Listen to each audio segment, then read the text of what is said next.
Well,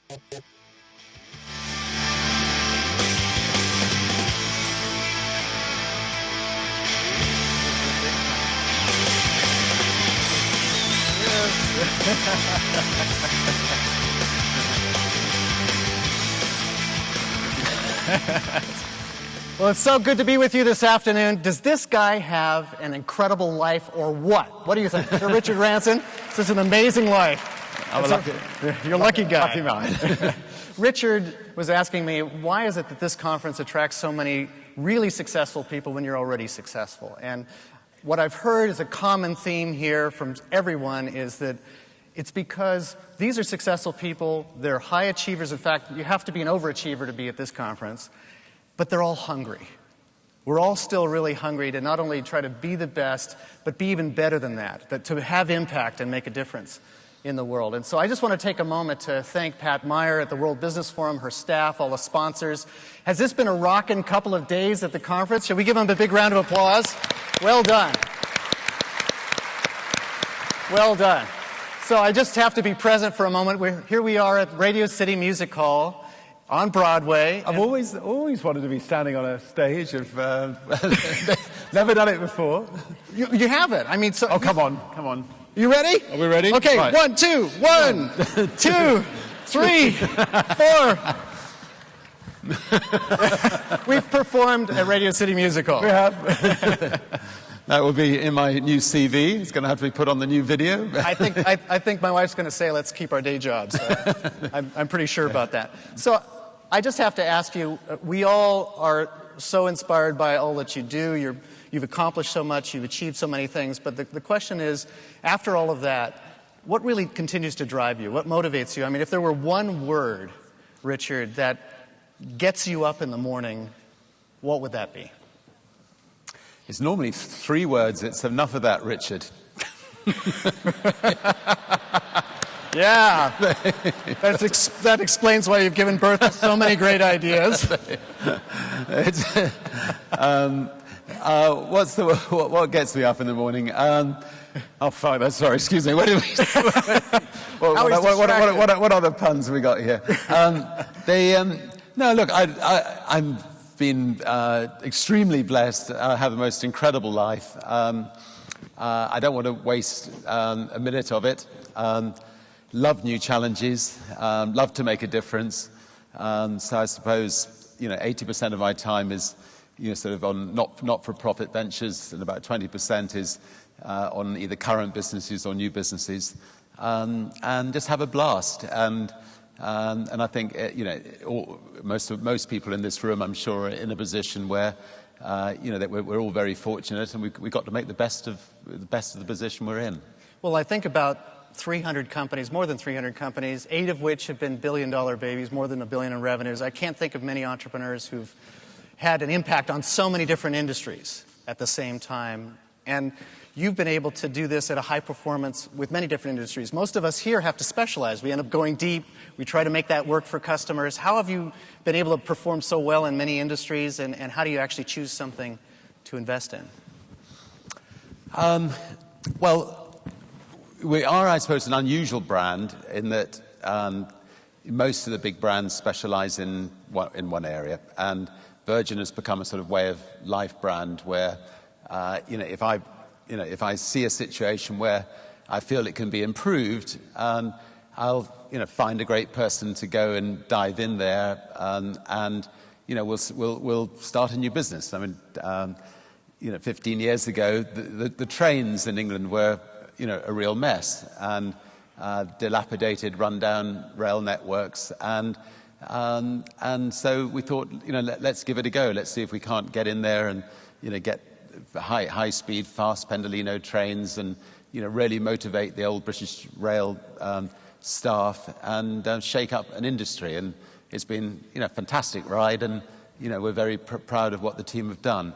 And that's applied to a lot of different industries. So if we can find a brilliant people to run it, people who really care about people, give them a lot of freedom to make mistakes as well as to make good things, don't second guess them all the time, delegate to them almost completely, just dive in occasionally. So far it seems to work quite well. When you think about the kind of people that you want to select for this, the biggest issue, I think, top 3 issue for all of us here is people, trying to find them, try to motivate them, try to put them in a position where they can be aligned. What are you looking for in a person, and how do you develop those people?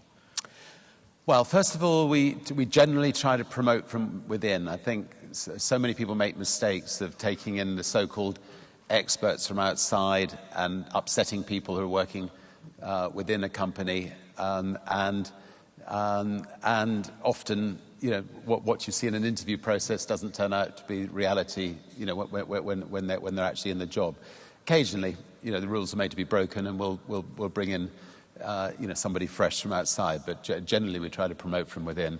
And what we're looking for is people who, genuinely love people, look for the best in people, praise people, don't criticize people, people who are willing to go and get drunk with the staff in the evenings. But make sure they have a notebook in their back pocket so that the next morning they can remember what the staff have told them when they're propping up the bar. But people are willing to let their hair down. People, who are willing to listen. People are willing to be flexible. People are willing to, if somebody's got a birthday, let them have the day off. If somebody, is not very well, let them go home. Just treat, people are willing to treat people as human beings. So you like to have a lot of fun with these people. You like to have an interaction and a esprit de corps with them so that they can feel like they bring the whole person. How is it that you go in and look inside their hearts to see if they're in alignment with what you'd like them to be able to achieve? You find out what their values are, what their passions are, what their skills are. Yeah, I think with the top people, you definitely try to. One of the advantages of promoting from within is most likely people's weaknesses and strengths before you promote them, and you may well have worked with them for years, so that helps. And I think and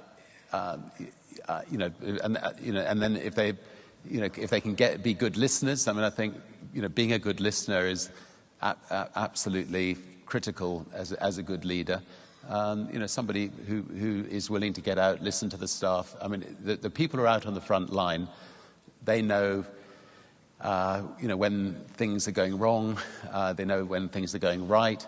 To be the best company in any field is getting all the little details right. And, I think the reason, for instance, Virgin Atlantic has survived for 30 years, whereas every single competitor bar one, and actually mainly American competitors that have gone bust, has been because people have made sure every single little detail's right. So when a Virgin Atlantic employee is on the plane, they're not going to get complaints, and therefore they can smile, and therefore the passengers can smile. And you put the employee first. Even before you definitely put the employee first, but you must give them the tools to do a good job. And if you give them the tools to do a good job, you put the employee first, then the customer effectively comes first by default. And in the end, the shareholder comes first by default as well. So if you do it the other way around, you have an unhappy company generally, and it's not successful. When you think about the people who have influenced you, where you've been able to develop this sense of values and drive, who are some of the people that you admire? If you thought about someone in your personal life or in your professional life whose values or definition of success have driven you? I don't know. There's so many people. In the philanthropic world, I've been very fortunate through an organization we're involved in called The Elders to get to know some absolutely incredible, remarkable people. And so, and I'll be name dropping if I mention them, but people like Nelson Mandela and Archbishop Tutu and, President Carter here from America and Kofi Annan. Anyway, there's just an incredible, there's wonderful people out there who are trying to make a difference in conflict situations. And then there's just so many people one meets in everyday life, people, unknown people. While I'm doing the name dropping, I'll just tell you something that Archbishop Tutu once told me. He said, he said, everybody keeps on accusing me of name dropping. He said, only last week I was at Buckingham Palace and the Queen said, Arch, why are you always name dropping? So, anyway, they.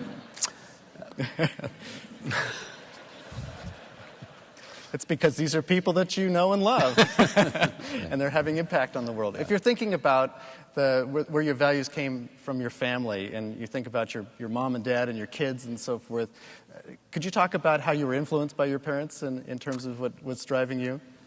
Well, my mum and my dad brought me up to, want us to stand on our own 2 feet. We weren't allowed to watch television as kids. If we had watched it, it was just black and white television anyway.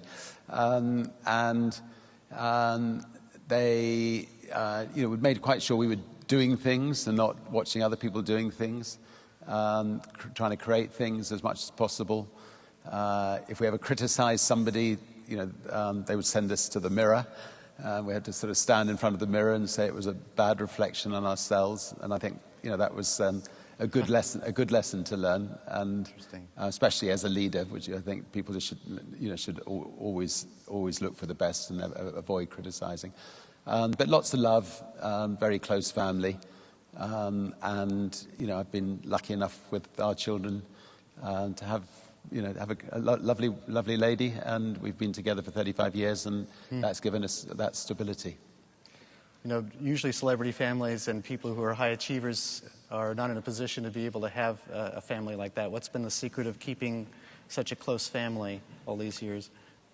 I think perhaps good fortune. We are still in love with each other after a long time, and I think a realization how important it is to get through the little ups and downs of relationships, because you come out the stronger for it.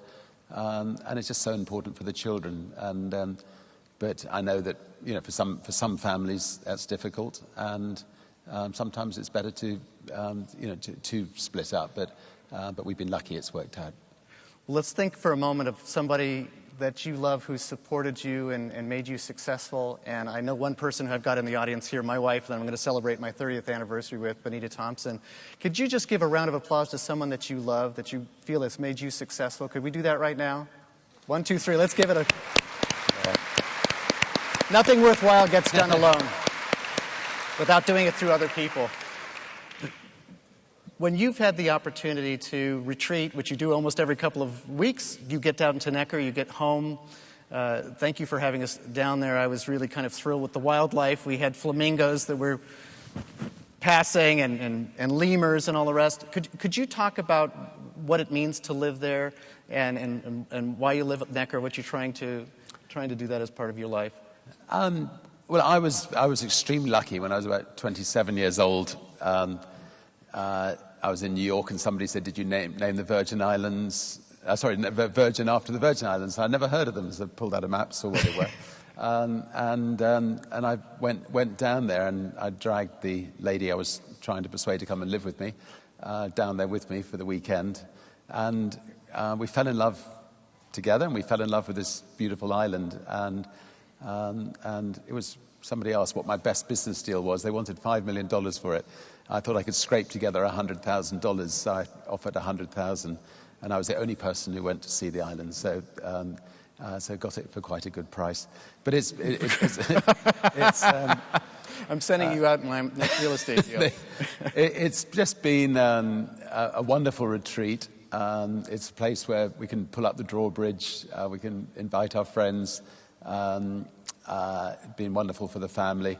Lots of great ideas have come out of it. I work from a hammock, which is looking out over the pristine Caribbean Sea, and a notebook. And a notebook. We have the elders come there. We have meetings of the Carbon War Room. Lots of the foundations and lots of wonderful ideas are born there, and people like yourself come and brainstorm with us. So thank you for that.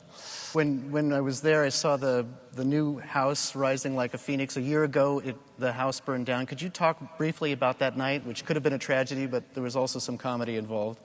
Yeah, I mean,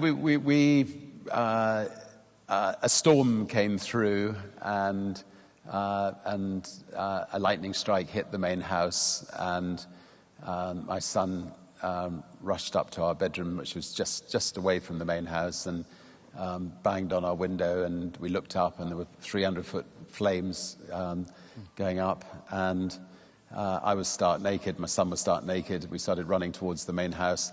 I ran straight into a cacti, which was not the best, not the best idea. Ouch. But actually was more concerned about my mum and my daughter and lots of relatives who were in the main house. Anyway, as it turned out, everybody got out.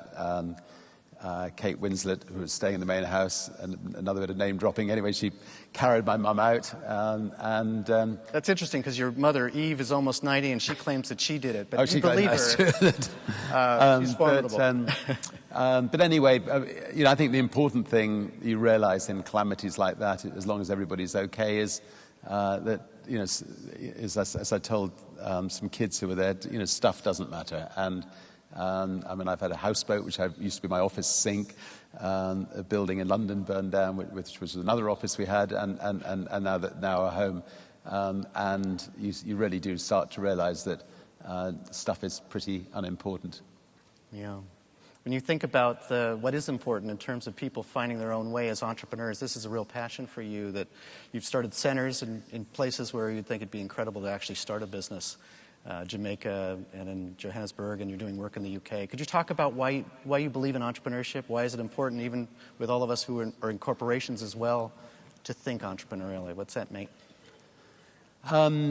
Well, I think, I've been lucky as an entrepreneur. I started when I was 15, 16, didn't have any mentors, and came very close to failing quite often. And entrepreneurs are the people that create the jobs of the future.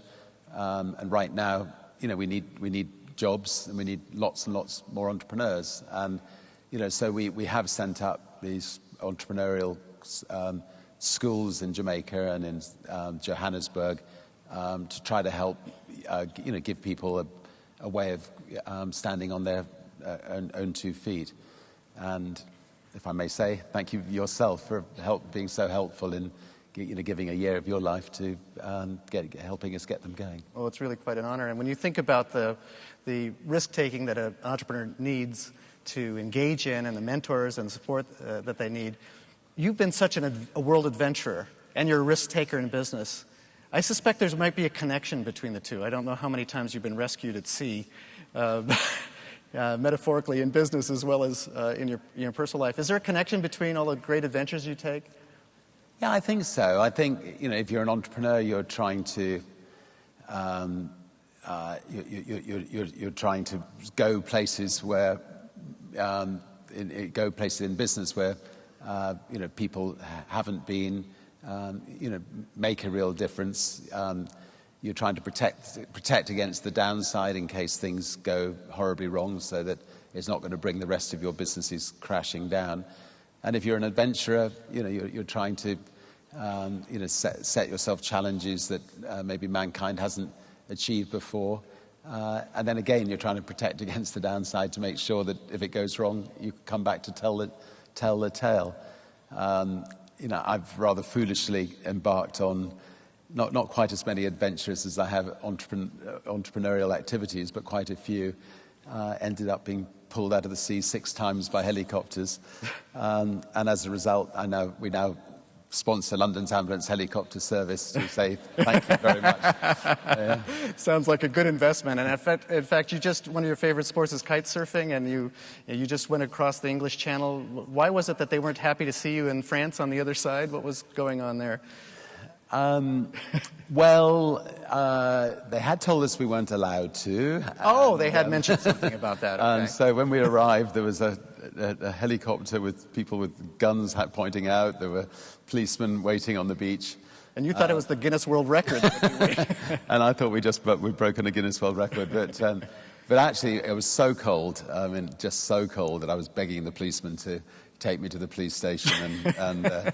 And they said that they didn't think they thought the French food was better in the restaurants. They spared us in the end anyway. But No, I love it. Look, I love adventures, and now my children have grown up, and Sam got the record, I guess. Sam got the record for the fastest across, and yeah, I'm not going to invite him again, but but we've done some great adventures together, and we just did Mont Blanc, which was magnificent, and I think doing these things with your kids when they're adults, some of the best moments of their lives, the best moment of my lives, and we plan to do lots more adventures together. Well, it sounds like you're going to take what I would consider to be kind of the ultimate adventure. You're going to be the first family in space coming up. I'd love to show the video now of Virgin Galactic and a little bit of the pre-order on the adventure that Richard's about to take with all of us. Thank you.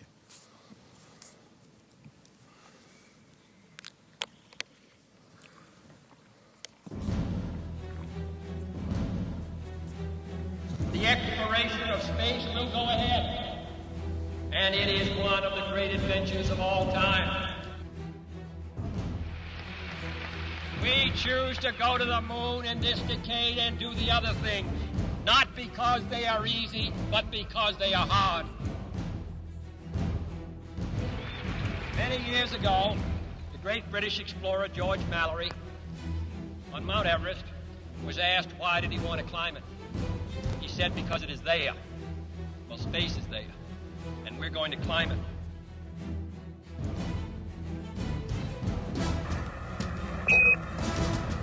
Okay, Neil, we can see you coming down the ladder now. That's one small step for man, one giant leap for mankind.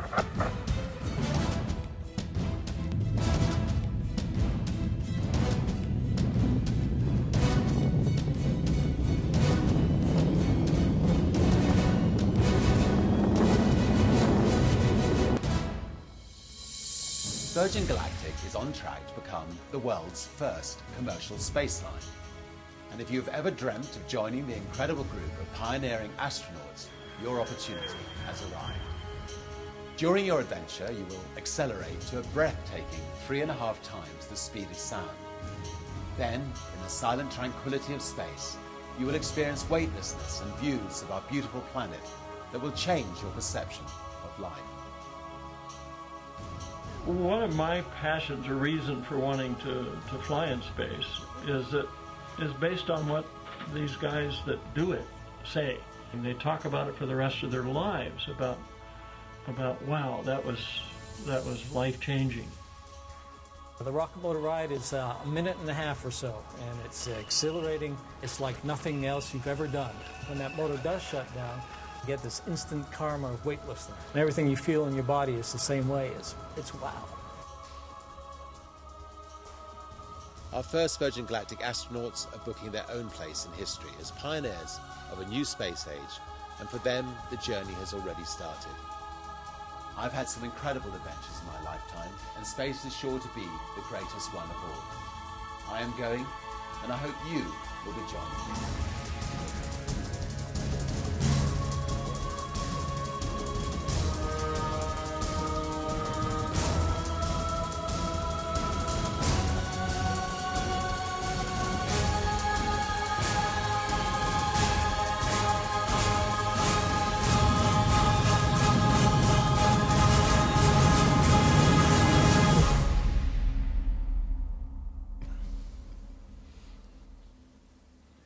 Is that cool or what?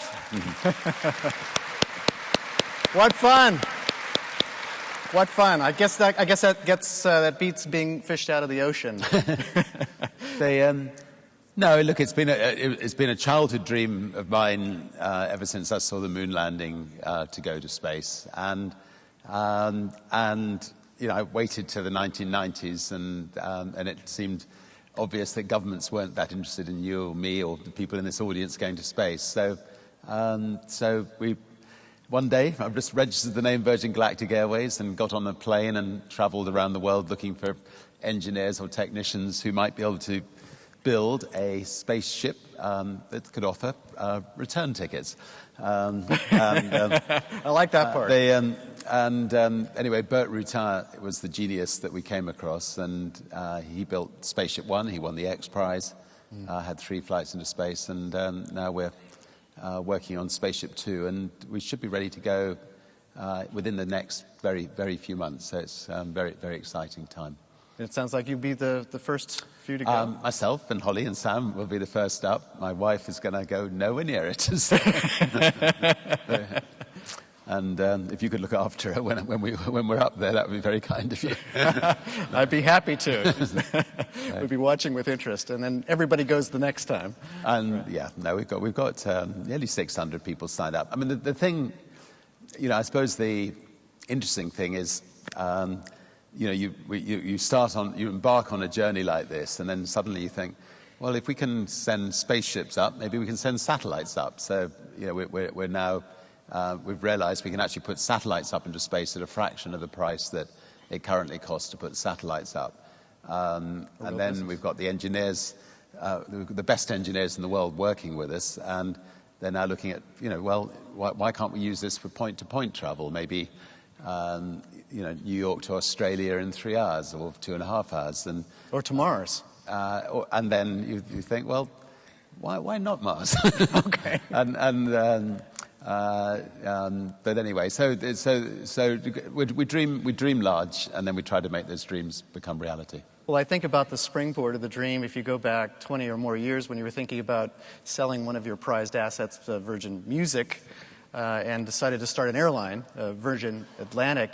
How did you convince your board of directors? We all have boards of directors here. How did you convince your board? How did they feel about this idea of going from the music industry into an airline business? They weren't best pleased. I think the way you convince a board is to own 50.1%. Now we're getting down to it. Right. Or more of the shares. Unfortunately, that was the only way I could have convinced them. And I think being a private group of companies does help. We just set up an organization today called the B Team with Jochen Zeist from Puma and some other people. And, the idea of the B Team is to try to see how we can actually make business a force for good, and make business look at the way business is run and see whether things can be improved. So, public companies, they have to do every 3-month reporting, and that means they can't think long term. They can't make long-term decisions. So, one of the first things we're going to do is campaign to try to get 6-monthly reporting for companies, and right. I think there's, in America here, the amount of holidays people have is incredibly short, that's something which we're going to campaign to try to improve. Even if it's on an unpaid basis, people would rather it than not have it. And there's a long list of other things, and we'd love more ideas. So we just had a brainstorming session before coming here with lots of young business entrepreneurs, but we'd love to get feedback. Well, that's another initiative that really pulls in entrepreneurship and other goals that you've had. As an entrepreneur, you've had to wrestle with the biggest and the toughest competition, and sometimes you have to push back really hard. Can you give us an example of when you've had such a wrestling match? Well, I think we've had quite a few, but the biggest, one day I was flying from Puerto Rico to the Virgin Islands, and the American Airlines flight I was on, I got bumped, and I had a beautiful lady, my lady, waiting for me in the Virgin Islands that night, and I was determined to get there. So I went back, I hired a plane, I wrote on the blackboard $29 single to Virgin Islands. I walked out amongst all the people who'd been bumped, and I filled my first plane, and I called it Virgin Airlines, and when I got back to England, I rang up Boeing and asked if they had a bigger plane, a second-hand 747 for sale. So Virgin was born, but pretty quickly British Airways decided to try to put us out of business, and we had a real battle, which ended up being called the Dirty Tricks campaign. in the process, we decided to do some fun things to try to pull their tail. And I think if you're a small company taking on a big company, you need to have a bit of sense of humor. And there was one occasion where I got a call early one morning. British Airways had decided to sponsor the wheel, which is opposite the House of Commons, but they had a technical problem. They couldn't get the wheel up. So I had an airship company, and we scrambled the airship, and the airship headed towards London, and flew over the wheel. I don't know whether we've got a picture of this. Actually, this is.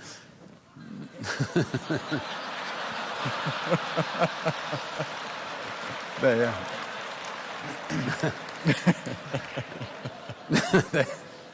Anyway, I think Virgin got more publicity than BA that day. Almost certainly.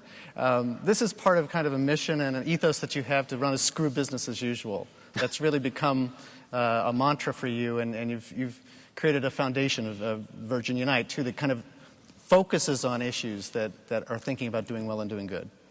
Yes, I mean, I think what I believe actually is that if every single business in the world could just use their entrepreneurial skills to adopt a problem in the world. I mean, small businesses, small problems; bigger businesses, bigger problems. We could most likely get on top of most of the problems in the world more easily than trying to leave governments and the social sector to feel that they need to do all that. So at Virgin, there's a magnificent lady called Jean Allwang who set up Virgin Unite. And Virgin Unite's been set up to use our entrepreneurial skills to address some of the bigger problems in the world. And so, we looked at conflict resolution issues, and we with Peter Gabriel set up this organization called the Elders. Nelson Mandela got the 12 most respected men and women in the world, appointed them as the Elders, and they go into conflicts, and they've had some success, and hopefully we'll have a lot more success in the years to come in trying to resolve conflicts. So, we set that organization up just like we would a company. Found a good chief executive, a very good team of people, made sure it was properly funded, gave the Elders complete autonomy to run the organization as their own. And we've done the same on global warming with something called the Carbon War Room, which has been set up to try to unite the 25 sectors that emit the most carbon, so the airline industry, the shipping industries, the cities, etc., get them to work together to try to get a gigaton of carbon out of each of those industries in a way that does not damage those industries, hopefully actually benefits them, and hopefully we can then get on top of the very, I think, very, very worrying problem of global warming, and we've done other sort of other things like that through Virgin Unite. We have a lovely video that will share some of this vision that Richard and Jean and others have. Let's show the video from Virgin Unite. Give you great highlights. We can really make an incredible difference.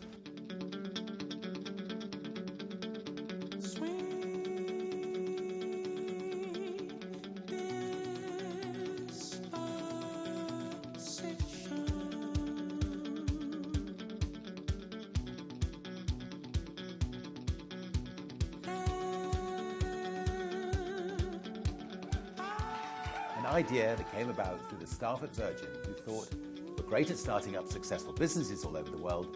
Imagine what we could do if we focused all that energy, entrepreneurial talent, and our resources into making the world a better place.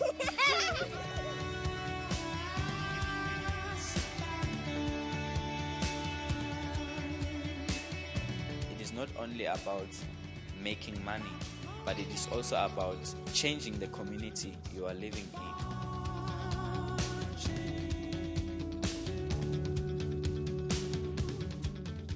When we're talking about our dreams and our aspirations for the future, an organisation like Virgin can absolutely match those because they know what dreams and aspirations are.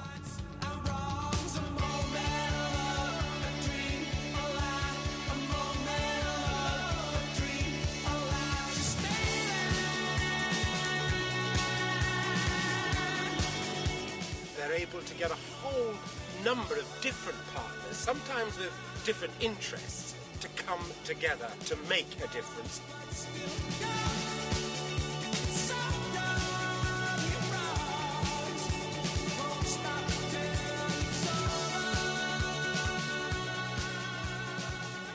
Just knowing that someone will be there to catch you when you fall.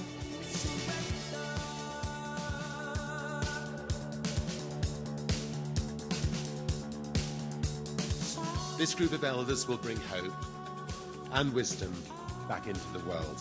We have been able, through their good offices, to get $18 million.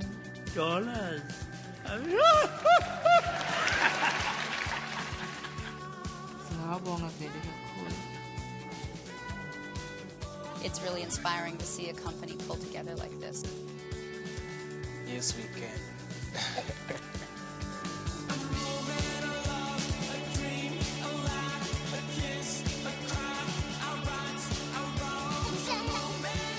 Well, just to say, log on to Virgin. I thought I could get that right. Get involved, log on to Virgin. Asante sana. Virgin Unite. Log on to virginunite.com. Thank you, thank you, thank you.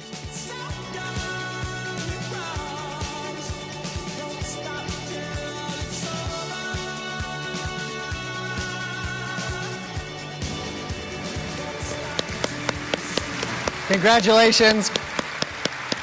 Congratulations, Gene and the Virgin Unite team. Thank you so much for what you've been able to do. Virgin Unite's a great partner for all of us who don't need to have our own foundations because we're able to work with great organizations like yours. And what's the first thing I should do, Richard, if I really wanted to get into screwing business as usual and becoming a part of this Virgin Unite? What would you suggest? Is there something?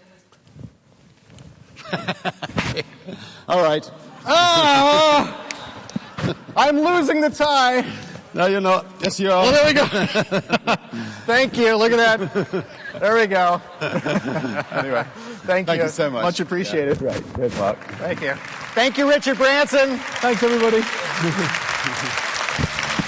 Right. Good. Thank you very much.